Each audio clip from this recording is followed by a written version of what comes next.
Viongozi wa bodi ya ligi nao ni viongozi ambao wanapaswa pia kupelekwa mahakamani. Wanapaswa pia kupelekwa mahakamani. Yaani kwenye wanachama na mashabiki wa Yanga tuwaunge mkono viongozi wetu katika kauli hii kwamba hatutacheza tena na klabu ya Simba katika mzunguko wa ligi kuu, mzunguko huu wa mwisho. Siko hapa kuitetea Yanga. Niko hapa nazungumzia maendeleo ya mpira wa Tanzania. Katika hili wameokosea sana mpira wetu.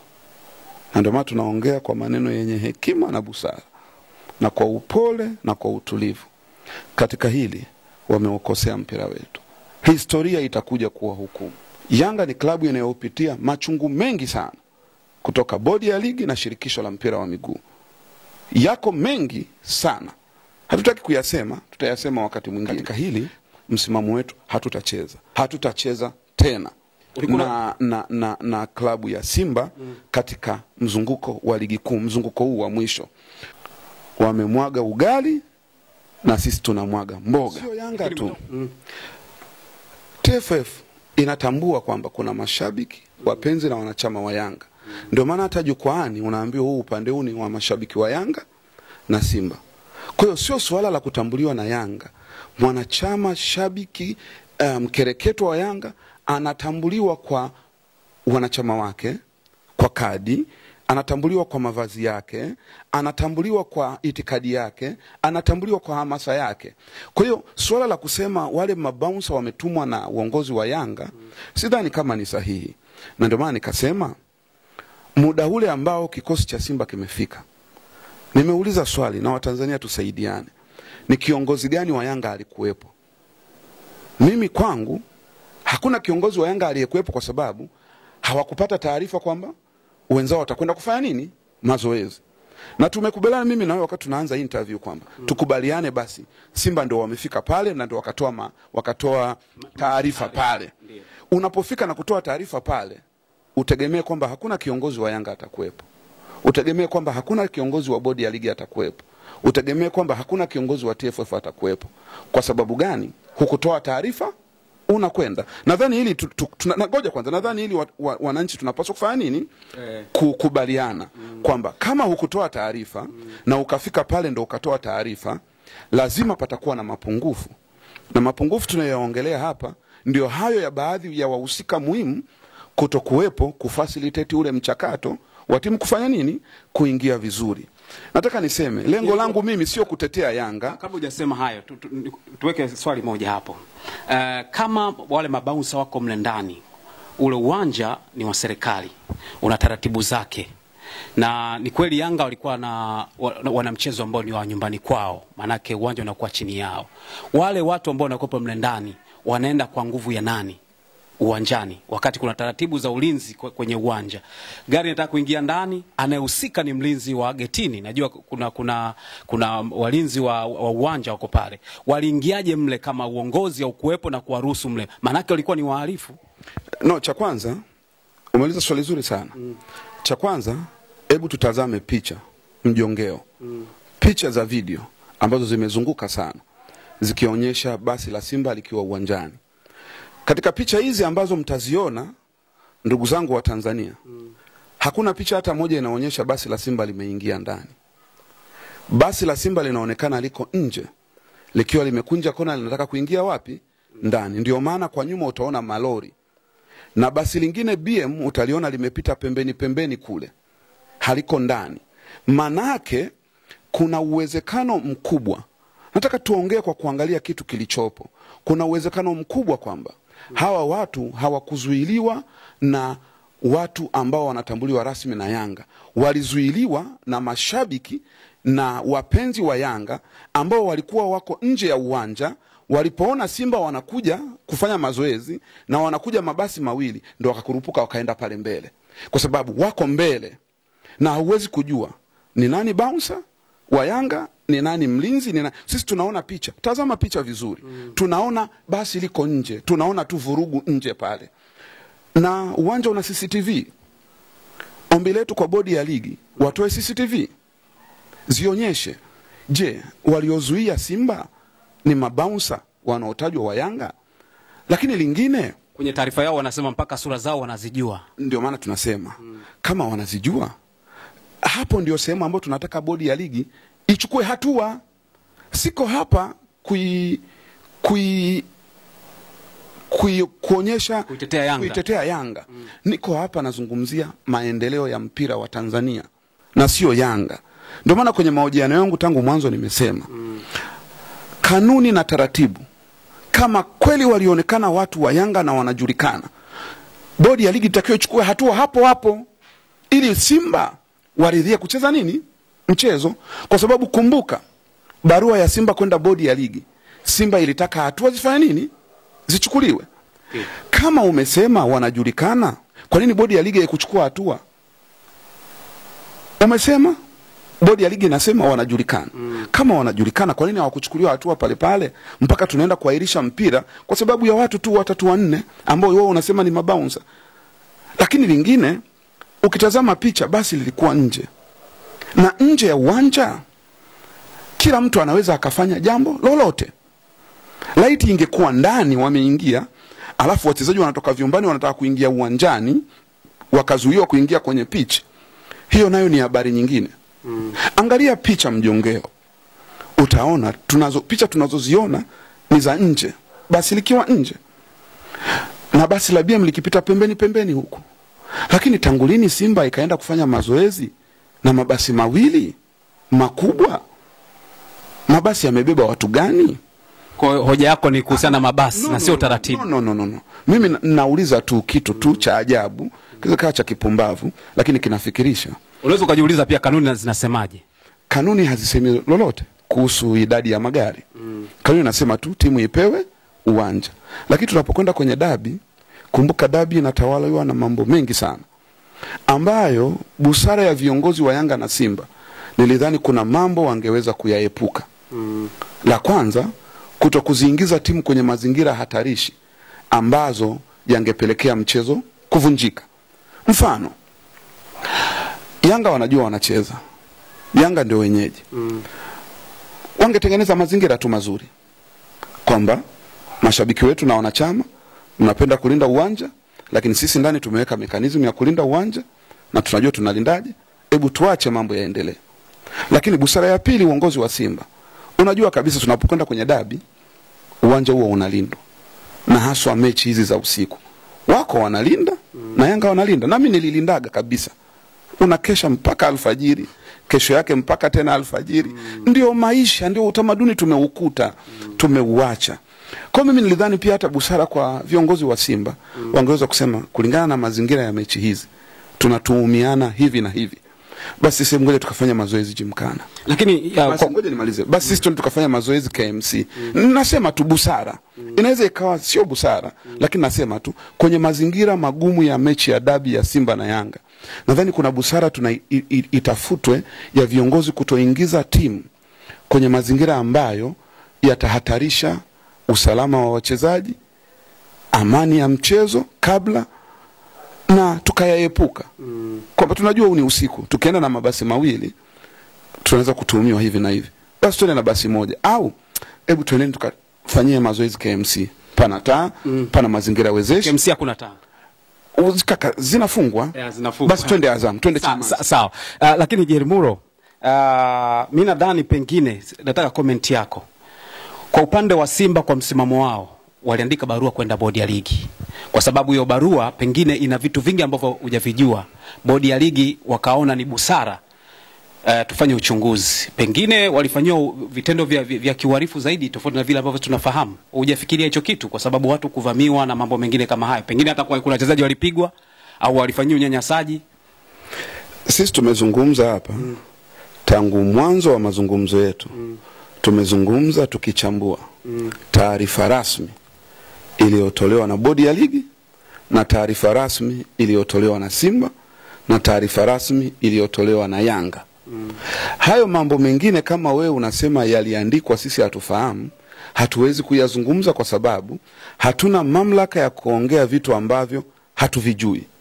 Majadiliano yangu mimi na wewe tumeongea kwenye vitu ambavyo vipo. Taarifa ya bodi ya ligi ipo, tumeijadili na kuchambua kanuni. Taarifa ya Yanga ipo, tumeijadili na kuchambua. Pia taarifa ya Simba ipo, tumeijadili na kuichambua. Sasa kama unasema kuna mambo mengine ambayo hayakuwekwa, na sisi hatuna mamlaka ya kuyajadili kwa sababu hatukupaswa kujua, hivyo hatupaswi kuyajadili kwa sababu hayako wazi. Kwa sababu hayako wazi. Siku yakiwekwa wazi tutayazungumza na tutayajadili. Lakini yote kwa yote, furaha ya Watanzania, biashara, uchumi, muda, mapato yametoweka kwa sababu ya kikundi cha watu 3, 4, 5 ambao hawakutaka kutumia busara na hekima, lakini hawakutaka kutumia kanuni, sheria na taratibu zinazoongoza mpira wetu. Ndiyo yametufikisha hapa. Na hili nitalisema leo, hamtanielewa, lakini kuna siku mtatafuta klipu hii mtanielewa nilichokuwa nakizungumza, kwamba kikundi cha watu wachache ndio kimetufikisha hapa. Na laiti angepatikana mwenye busara mmoja akashawishi upande wa Yanga, akashawishi upande wa Simba, leo tungekuwa na furaha yetu inaendelea. Na leo nchi isingepata hasara, watu wasingeumia kwenye biashara, watu wasingeumia kwenye nauli zao na muda wao, furaha ingeendelea. Lakini amekosekana mtu mmoja tu kati ya viongozi wote wa bodi ya ligi. Amekosekana mtu mmoja kati ya viongozi wote wa TFF. Amekosekana mtu mmoja kati ya vilabu viwili hivi vikubwa ambaye angesema kipigwe, ambaye angetengeneza busara ikatuvusha hapa. Na kama wamekosa busara ya kutuvusha hapa, uongozi na kiongozi anatambulika kuwa na uwezo wa kutatua changamoto kubwa na ngumu kwa wakati. Sio kiongozi wa kusukuma faili au kiongozi wa kufungua mkutano na kufunga mkutano. Taifa la Tanzania linataka kiongozi ambaye ataonyesha hekima yake na busara yake na maarifa yake katika mambo magumu kama haya. Huyo ndiye tunayemtafuta kama taifa na kama wadau. Na kama kwenye hili hatujamuona, mimi nadhani kuna kila haja ya kuwaomba hao waliopo wajipime, wajitafakari. Ni TFF, bodi ya ligi. Nasema viongozi wote wenye dhamana ya kusimamia mpira wetu, ukitoa serikali, kwa sababu kikanuni za FIFA serikali haitakiwi kuingilia mambo ya michezo. Kwa viongozi wote waliopewa dhamana ya kusimamia na kuongoza mpira wetu wa Tanzania, kama wameshindwa kutuvusha kwenye hili ambako hapa tulitegemea kuona busara yao, hekima yao, uweledi wao, maarifa yao na experience yao, ile kwamba sisi bwana tumekaa hapa miaka mingi, kwa hiyo hata tuione ile experience yao hapa. Kama nadhani kauli ya Yanga ya kutokushiriki mchezo mwingine wowote wa ligi na wenzetu hawa, nadhani ndio kauli ya kiongozi, na nadhani ndio kauli thabiti kwa kiongozi. Kiongozi lazima awe na msimamo kwamba katika hili msimamo wetu hatutacheza. Na mimi naomba wanachama na mashabiki wa Yanga tuwaunge mkono viongozi wetu katika kauli hii kwamba hatutacheza tena na klabu ya Simba katika mzunguko wa ligi kuu, mzunguko huu wa mwisho. Kwa sababu gani? Lazima ifike sehemu tuseme imetosha. Yanga ni klabu inayopitia machungu mengi sana kutoka bodi ya ligi na shirikisho la mpira wa miguu. Yako mengi sana, hatutaki kuyasema, tutayasema wakati mwingine. Lakini katika hili mimi nawapongeza viongozi wangu kwa kusimama kidete, na wanachama tuwaunge mkono katika hili. Hatuko tayari kucheza. Sisi tunataka tuwe wa kwanza kuleta mapinduzi na mabadiliko kwenye soka la Tanzania. Na katika kuleta mapinduzi na mabadiliko, lazima mmoja akubali kujitolea kufa, awe mbegu, ipandwe ioze, alafu itoe mti wenye matunda ambayo yataleta sasa ligi nzuri na ligi bora Tanzania. Na katika hili viongozi wetu tuwaombe tusirudi nyuma. Wamemwaga ugali na sisi tunamwaga mboga. Lakini umetoka kuzungumzia mambo ya busara sasa hivi. Hiyo sasa. Hii ndio busara yetu, kwamba kama wamegomea kucheza, na busara yetu tusirudi tena nyuma. slogan yetu inasema daima mbele, nyuma, daima mbele, nyuma mwiko. Twende wote, daima mbele, nyuma mwiko. Na katika hili viongozi wetu wamefuata slogan yetu. Hatupaswi kurudi nyuma, ili sisi Yanga tuwe mkombozi wa kuzisaidia timu nyingine. Ilitokea kama hivi kwa Pamba, watu hawakusema. Ilishatokea kwa Pamba.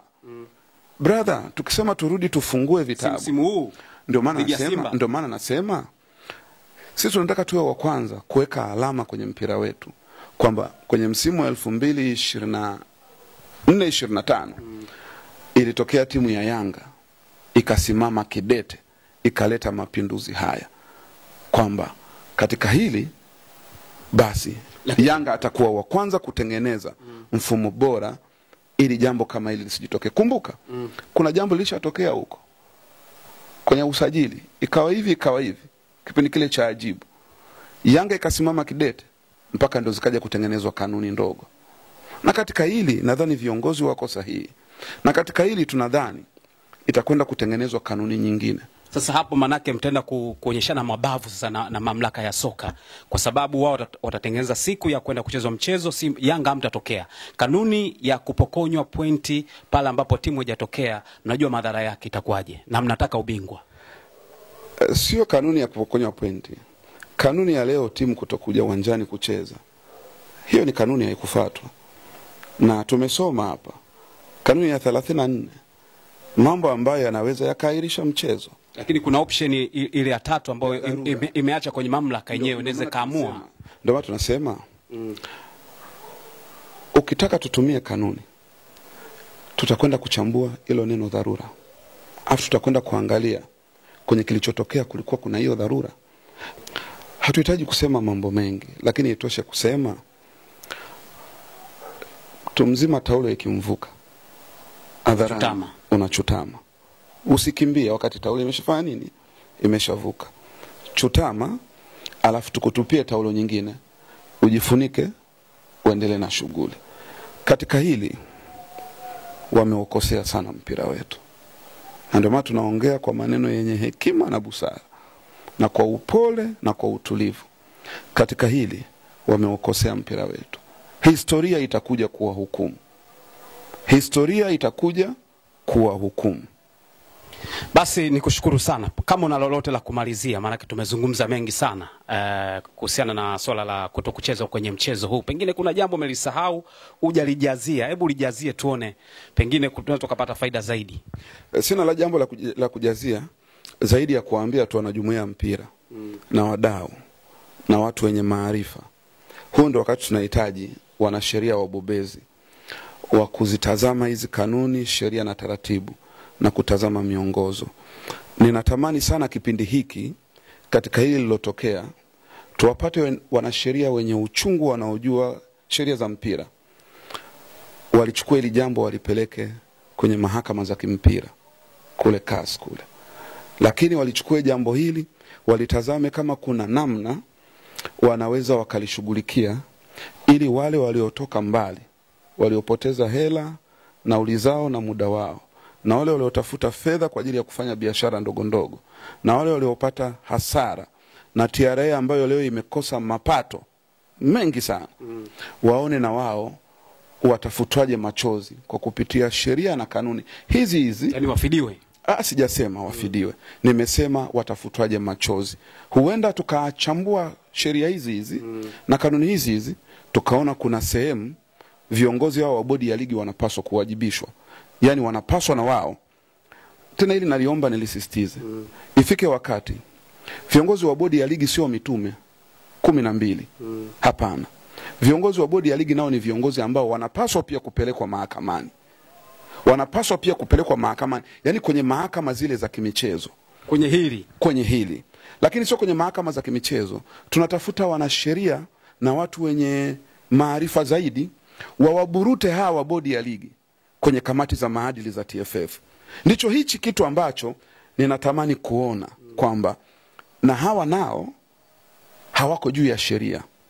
Kinachotokea kwenye mpira wetu, kuna kikundi cha watu wachache sana wanaona wao wako juu ya sheria. wanaona wao wanaweza wakafanya jambo lolote Tanzania na tukakaa kimya, yani wakatuburuza tu. Sasa maombi yangu kwa Mungu atuinulie watu kama Musa na Harun ambao watasema katika hili hatukubali, watu ambao watakubali kudedicate their knowledge, their skills, their time, efforts and money kuhakikisha na hawa viongozi wa bodi ya ligi wanachukuliwa nao hatua. Hicho ndicho tunachokitafuta, kwamba na wao wajue kwamba ikifika wakati tukiboronga na sisi tutatundikwa pale kwenye kamati ya maadili. Kamati ya maadili iache kuhusika na Alikamwe. Kamati ya maadili sasa yawageukia hao mafisadi papa hao. Maana kuna ufisadi tena? Ninatolea mfano. Okay. Naomba nitengue kauli yangu.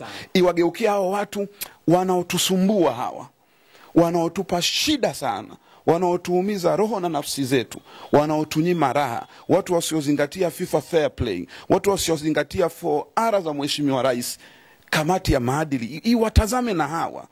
Huu ni wakati wa katibu mkuu wa TFF, kaka yangu Wilfred Kidau.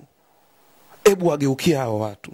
Na ni sehemu hii peke yake ndio unaweza kuonyesha ujasiri wako, uzalendo wako, ushupavu wako kwa kuiburuta hii kamati, kwa sababu mwenye mamlaka ya kupeleka watu kamati ya maadili ni katibu mkuu. Anaandika tuhuma, anaziwasilisha kamati ya maadili. Na katika hili katibu mkuu Wilfred Kidau, usikae kimya. Tunakudai hapa. Lakini bodi ya ligi wao wamesema kwamba wale ambao walikuwa wametoa vingilio vyao kwa maana kununua tiketi wanarudishiwa, watatumia kwenye mchezo mwingine. Tunarudia kusema, swala sio mchezo mwingine. Swala ni mchezo huu wa Simba na Yanga wa tarehe 8 mwezi wa 3 mwaka 2025. Tukiendelea na huu utaratibu kwamba tunawarudishia viingilio, tutakwama hapa tu. Litatokea tunasema tunarudisha viingilio, poleni, msijali, tunaangalia, tunakaa. Tunataka hii iwe ni mwisho. Na uwe mfano kwamba mwenyekiti wa bodi ya ligi, mtendaji wa bodi ya ligi, wajumbe wa bodi ya ligi, wale waliokaa vikao vikaamua maamuzi haya, tunaona nao wanapelekwa kamati ya maadili. Hili ndilo tunalolitafuta. Na hili ni rai yangu kwa Wilfred Kidau. Ebu tupe raha kwenye hili. Simama kama katibu. Ondoa ule msemo, mbuzi ni wa Bwana Heri, shamba ni la Bwana Heri. Ondoa ule msemo hapa. Kama mbuzi sio wa Bwana Heri na shamba sio la Bwana Heri, basi tumuone Bwana Heri akisimama kama Bwana Heri kuwashughulikia mbuzi wake na shamba lake. Asante sana bwana. Nilikuwa na Jerry Muro, nilikuwa nazungumza naye hapa. Utakuwa nafahamu ni msemaji wa zamani wa klabu ya Yanga, moja kati ya watu ambao wameacha legacy kubwa sana kwenye mpira wetu na bado anahitajika sana kuwepo katika mpira wetu. Mimi naitwa Lugano Israel. Asante sana kwa wewe ambaye umeendelea kufuatilia Like Media. Chao.